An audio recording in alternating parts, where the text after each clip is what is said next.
सहरसा गांव में रहने वाले जीतन के परिवार में 3 जन थे। उसकी बेटी बिंदिया, जीतन और पत्नी सीता। सीता के पास एक सिलाई मशीन थी जिस पर वह सारा दिन लोगों के कपड़े सिला करती थी।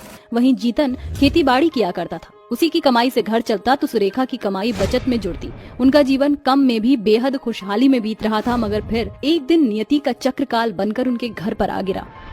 बिंदिया के बापू, मैं जरा बाजार जा रही हूँ, तुम बिंदिया के पास रहना। अरे जरा ठहरो सीता, मैं भी चलता हूँ। जमींदार ने खेतों की खातिर बीज खरीदने के लिए पैसे दिए हैं। बिंदिया बेटी, तू घर में रहना, माँ बापू जल्दी आ जाएंगे। ठीक है पिताजी, मगर लौटते वक्त मेरे लिए जलेबियां जरूर लाना।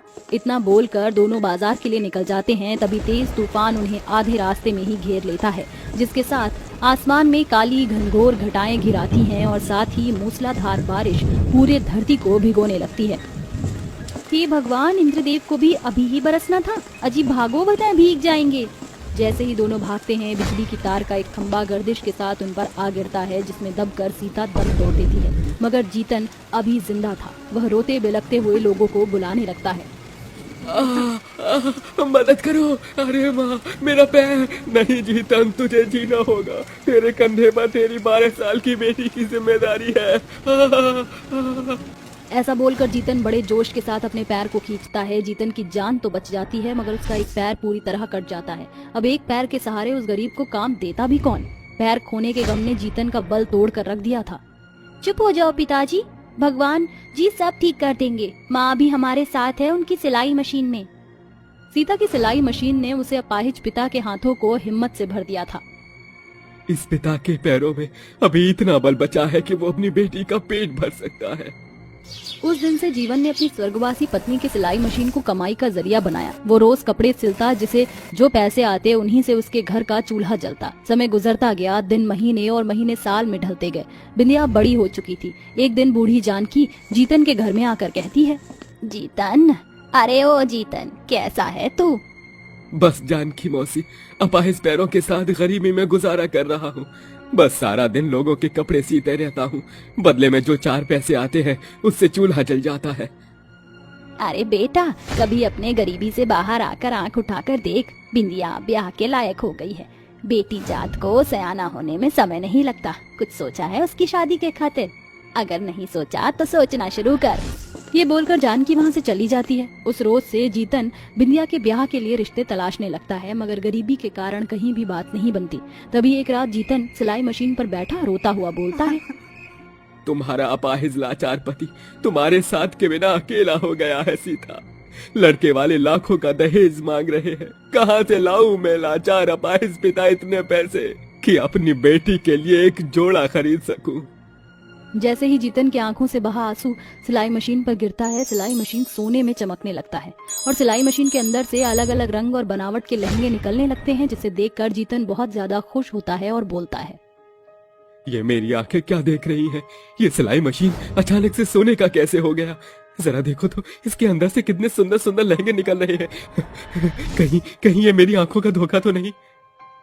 जीतन ऐसा बोल ही रहा होता है कि तभी एक बड़ी सरसराहट के साथ उसके कानों में आवाज आती है, मैं एक जादुई सिलाई मशीन हूँ जो तुम्हारे दुख में तुम्हारा सहभागी बनना चाहती हूँ। तुम जादुई सिलाई मशीन से जो कुछ मांगोगे वो तुम्हें मिल जाएगा। इतना कहने के बाद वह आवाज हवा में घुल मिल जाती है और अपाहिज जीतन कहता है, मेरी जादुई सिलाई मशीन, मुझ अपाहिज पिता की मदद करो। मुझे मेरी बेटी बिंदिया की शादी करनी है, मगर मुझे लाचार अपाहिज पिता के पास एक पाई भी नहीं। मेरी मदद करो। जीतन के इतना बोलते ही जादुई सिलाई मशीन के चारों ओर एक सुनहरी रोशनी घिराती है। सिलाई मशीन से खरे सोने के सिक्के खनकते हुए बाहर आ गिरते हैं। शुक्रिया मेरी जादुई सिलाई मशीन, तुमने तो मेरे मांगने से भी बढ़कर मुझे सोना दे दिया। जादुई सिलाई मशीन के मददगार स्वरूप के बरसों बाद जीतन की उदास आंखों में खुशियों ने दस्तक दी थी। अगली सुबह ये बात वो अपनी बेटी को बताता है, जिसे सुनकर बिंदिया बड़ी बड़ी आंखें करके बोलती है, क्या आप सच बोल रहे हैं पिताजी? क्या सचमुच माँ का सिलाई मशीन जादुई हो गया है? हाँ बिंदिया बेटी, बिल्कुल सच। यकीन नहीं तो कुछ मांग कर देखो। अरे मेरी जादुई सिलाई मशीन, इसी पल हमारे इस टूटे फूटे घर को बड़े से घर में बदल दो। बिंदिया के बोलते ही जादुई सोने की सिलाई मशीन से निकल रही सुनहरी रोशनी घर के चारों ओर चिटक पड़ती है और देखते ही देखते एक बड़ा सा घर उनकी आंखों के सामने खड़ा होता है। वह घर बहुत ही बड़ा और सुंदर था। पिताजी, ये जादुई सिलाई मशीन तो जिन्न के चिराग के जैसा जादू करता है। आज मैं बहुत खुश हूँ। काश कि इस खुशी के मौके पर मिठाई मिल जाती। बिंदिया ने अभी ये ख्वाहिश जाहिर ही की थी कि जादुई सिलाई मशीन के अंदर से खूब सारे अलग अलग मिठाई कतार में बाहर निकल आती हैं। अरे बाप रे, जादुई सिलाई मशीन से मिठाइयाँ निकल रही हैं। लो पिताजी, आप भी चखो। जादुई सिलाई मशीन से बिंदिया और जीतन का जीवन पूरी तरह से बदल चुका था। उन्हें अब कोई जरूरत होती तो वह जादुई सिलाई मशीन से मांग लिया करते। जीतन के रईस होने के बाद से बिंदिया के लिए बड़े बड़े घर के रिश्ते चल कर आने लगे। आखिरकार बिंदिया की शादी तय हो गई। ये क्या पिताजी, आपकी पलकें भीगी क्यों हैं? अब मेरी बेटी विदा जो होने वाली है तो पिता की आंखें तो भीगेगी।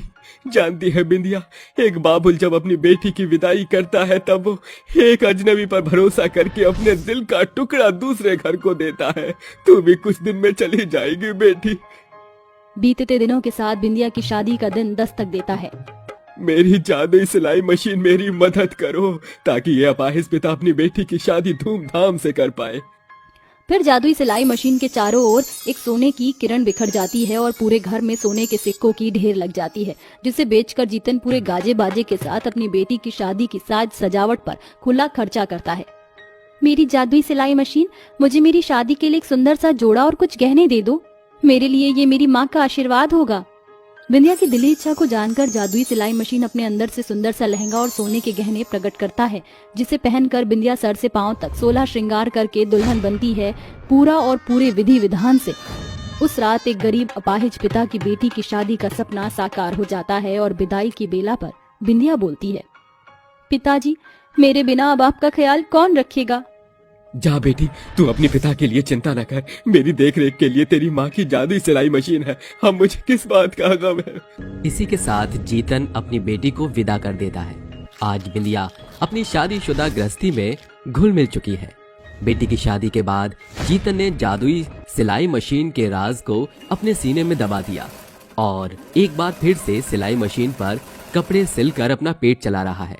मगर जब कोई गरीब, अपंग, अपाहिज या लाचार लोग उसका दरवाजा खटखटाते हैं तो वो उनकी मदद करता है।